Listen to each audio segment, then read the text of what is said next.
Tonight on Ukraine Today, big explosions near Moscow. Ukrainian drones hit the Kronstadt UAV factory and Russia's top electronics and microelectronics hub. Is Crimea's deoccupation getting closer? In the US, more voices say Ukraine can take the peninsula back, and soon. Will Ukraine get the TAURUS missiles? President Zelensky visits Germany, and we have got the details. A tough reply to Kremlin's threats. The White House responds to Russia's hints about World War III. All this and more in today's episode of Ukraine Today. Hi there, we are from Ukraine. My name is Volodymyr Robchun. Hit that like button, subscribe to the channel, and let's begin. Over the past 24 hours, Russia lost at least 1,050 soldiers killed and wounded, since the start of the full-scale invasion that brings the total Russian losses to 983,890 troops. The 1 million mark is getting closer. And that's not all. Ukraine's defense forces also destroyed 4 Russian tanks, 2 armored vehicles, 17 artillery systems, and dozens of other units of Russian military hardware.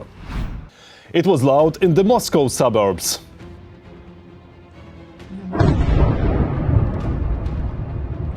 Last night and early this morning, drones struck the Kronstadt UAV plant and the Alma Tech Park, which happens to be Russia's main hub for electronics and microelectronics production.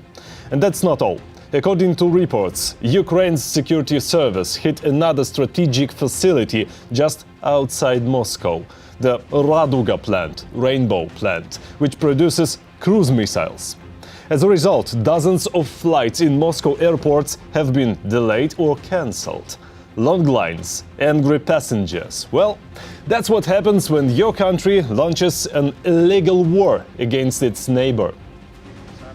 Right now, we're doing everything to involve our business sector in making weapons, and very soon we'll announce new agreements with our European partners to invest directly into Ukrainian production. First of all, into drones and long-range weapons, all the things that help us stay in control on the battlefield, protect our soldiers and strike back from far away. But of course, we can't talk publicly about all our plans and capabilities, but the idea is simple: to mirror every Russian threat with a strong response.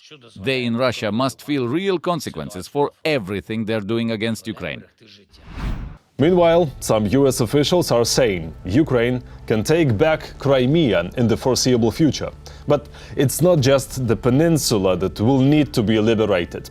Russia continues to occupy parts of Donetsk, Luhansk, Zaporizhia and Kherson regions, and just recently 4 more villages in the Sumy region. More details in this report. No one is flying anywhere except for drones. Another large-scale raid in Russia. The Ministry of Defense of the occupying country claimed that from the evening of May 26 until today, they allegedly intercepted and destroyed 99 Ukrainian UAVs in 7 regions of Russia. Ukraine's defense forces have found what is known as the Achilles heel of the Russian economy. We're talking about the large-scale nature of the strike, hitting several regions of the Russian Federation at the same time. The goal is to close the airspace of the Russian Federation. Today, drones from Ukraine's defense forces and the main intelligence directorate of the Ministry of Defense of Ukraine attacked several regions of the Russian Federation simultaneously. Moreover, restrictions on the arrival and departure of civilian aircraft were imposed at the airports of Nizhny Novgorod, Saratov, Tambov, and accordingly Moscow. Local social media channels are reporting explosions in the Bryansk and Vladimir regions. Preliminary reports indicate that the Murom instrument engineering plant was attacked. There, they manufacture devices for igniting munitions and components for the Russian Navy's aviation.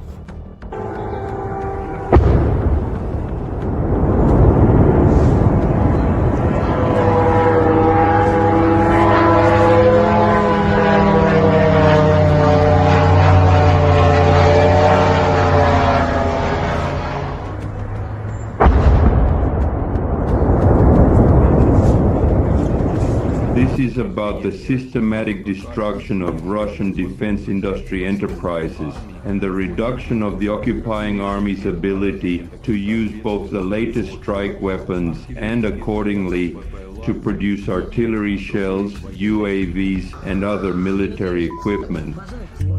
Where? A visit to the bazaar is possible.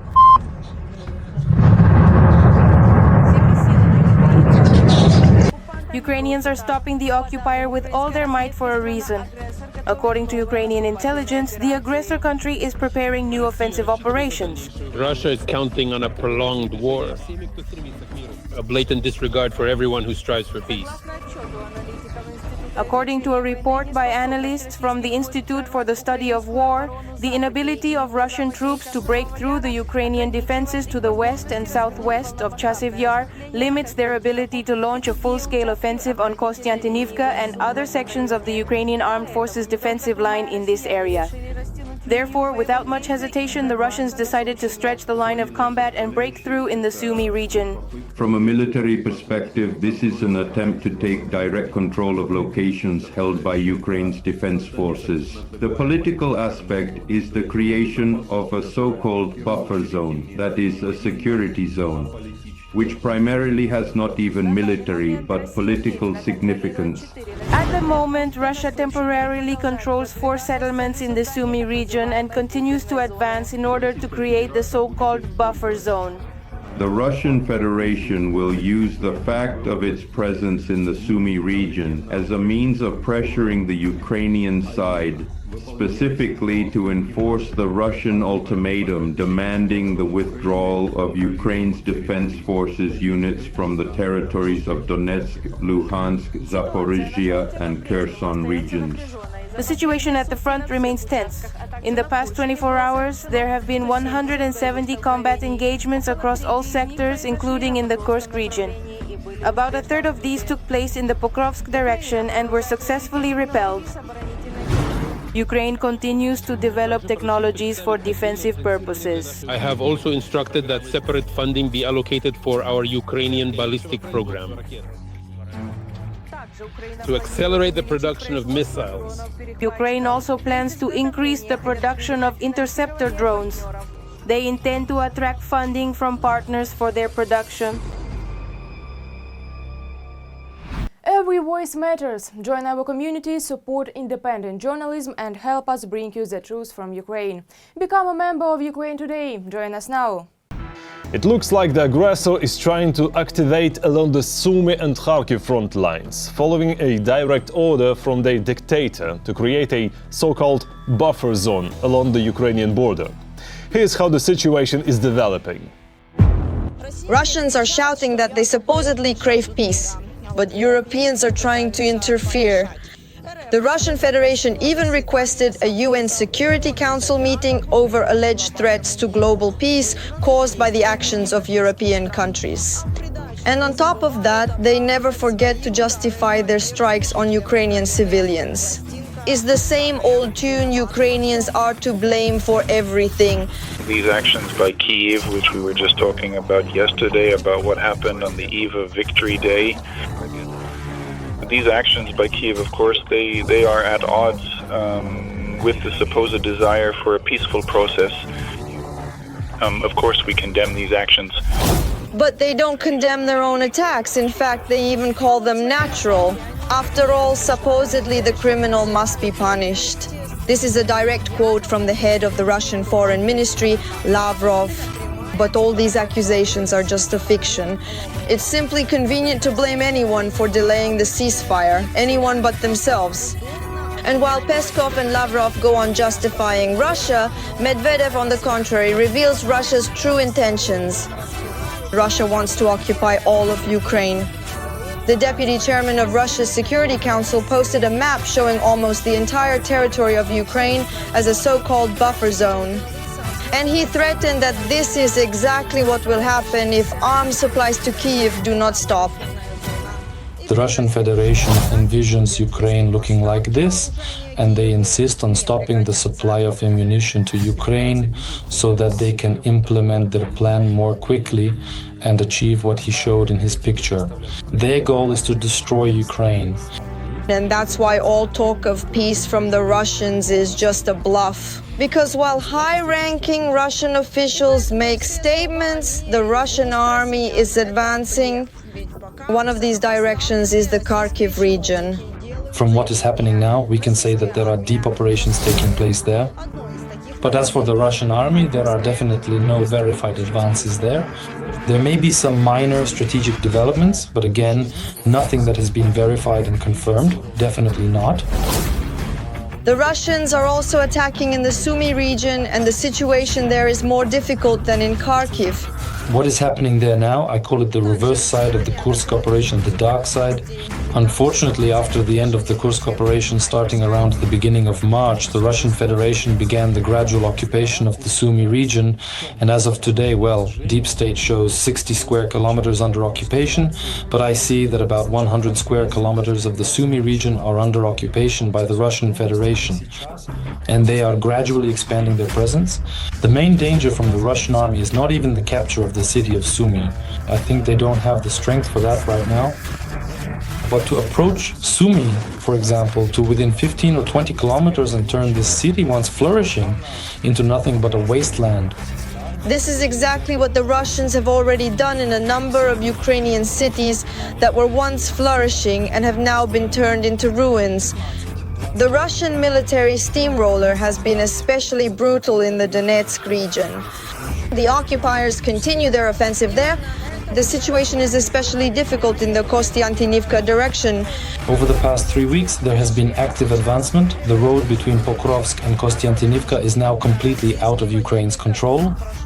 Russian troops are physically present there, and as far as we can see, the Russian army currently has the task, the goal, and the desire to move in two directions. That is toward the city of Kostiantynivka and toward the city of Pokrovsk, just from different sides. If previously they tried to bypass Pokrovsk from the west, now they will also be putting pressure on it from the east. The main objective is to cut off all of Ukraine's logistics, to destroy them completely. And then, according to the Russians' plan, the Ukrainian defense should collapse on its own. This is the main objective in this direction. After all, Pokrovsk opens the way for the enemy to Dnipropetrovsk region to set foot on the land of yet another Ukrainian oblast so that they can then lay claim to it as well. This is already the well-known and sadly notorious tactic of the Kremlin.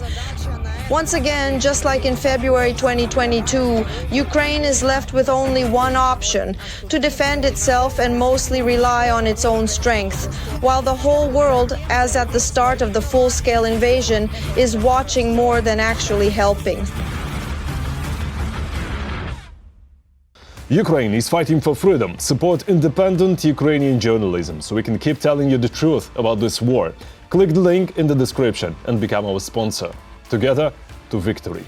And don't forget to like and subscribe if you haven't already. It really helps. Remember what Donald Trump said? Putin is playing with fire. That was after 3 days of heavy Russian attacks. Trump also said, if it wasn't for me, very bad things could have been happened with Russia. Well, surprise! Soon after, Russia's former president and current keyboard warrior Dmitry Medvedev went online and tweeted this. Regarding Trump's words about Putin playing with fire and really bad things happening to Russia, I only know of one really bad thing: World War III. I hope Trump understands this. The White House saw that post and responded fast. Here's what US Presidential Advisor Kit Kellogg wrote.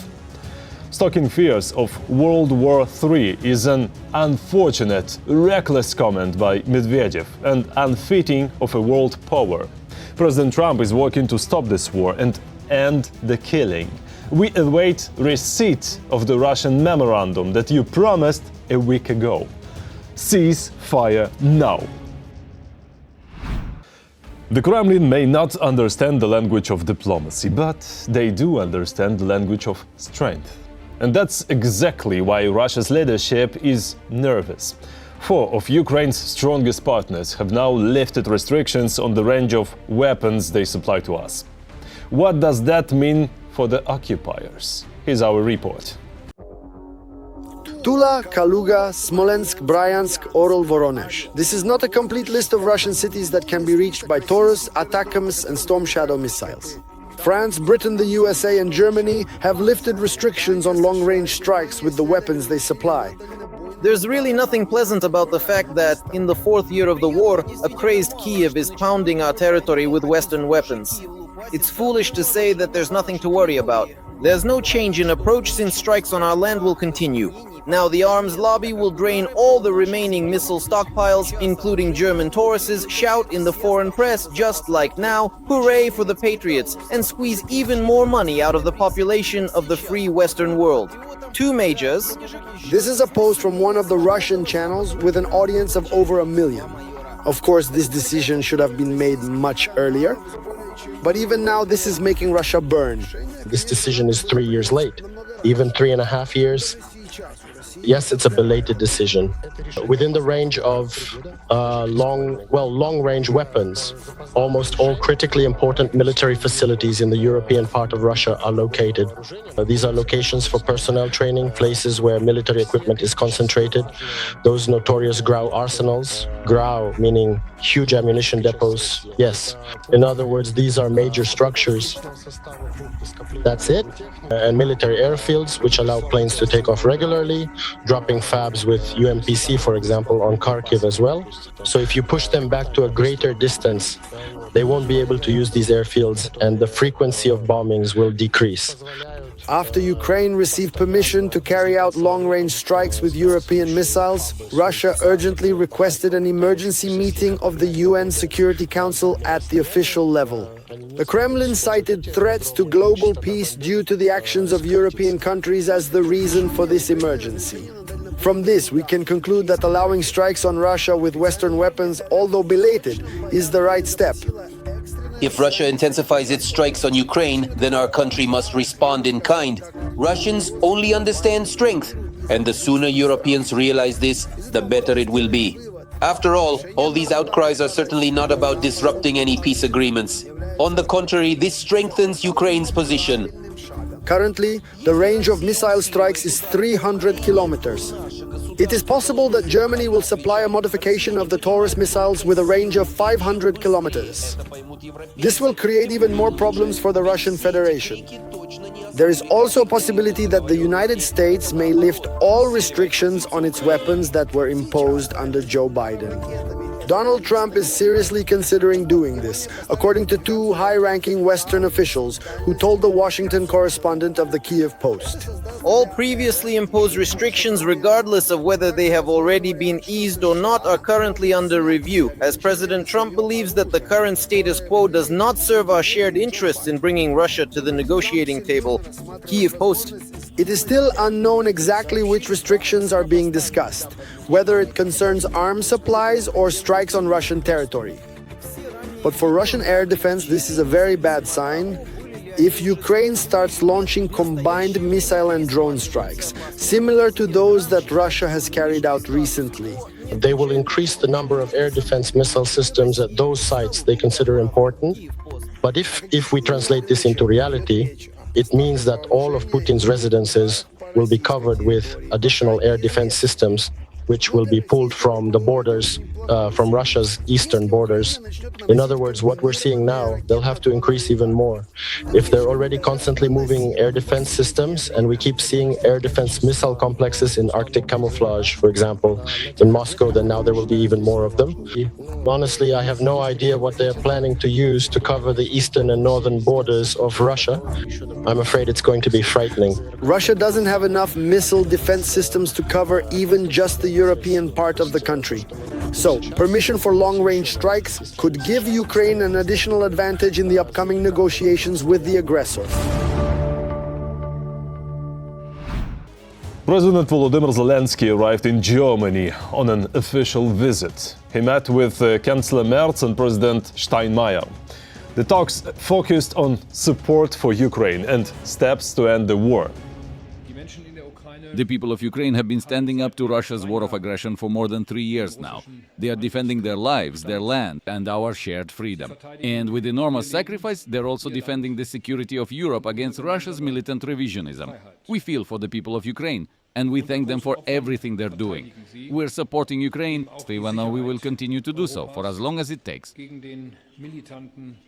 And maybe, just maybe, they also talked about TAURUS missiles. If so, we'll probably hear about it after the Kerch Bridge, or so-called Kerch Bridge, start collapsing. That's all for today. Thank you for being with us. We read your comments and feel your support. Strength to Ukraine's defenders. Glory to Ukraine. Like, subscribe, and see you soon.